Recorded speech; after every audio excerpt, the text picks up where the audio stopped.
Sama air keras gimana Pak? Tapi guys, mohon tanggapannya kepada Pak LGBT kontras. Oh, yang aktivis kontras. Iya, disiram kontras. Iya, disiram kontras. Tadi pagi. Saya sudah kecam. Tidak boleh. Tidak boleh membiarkan premanisme hidup di negara ini. Negara ini adalah negara yang damai, aman, dan tidak boleh pernah melakukan kekerasan, apalagi menyiram air panas kepada semua rakyat Indonesia.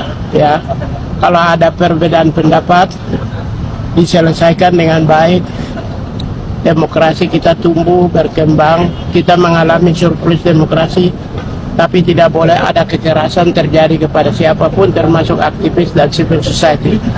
Ya, bangsa ini besar karena ada komunitas civil society. Mereka mengontrol sebagai check and balances terhadap semua kehidupan berbangsa dan bernegara.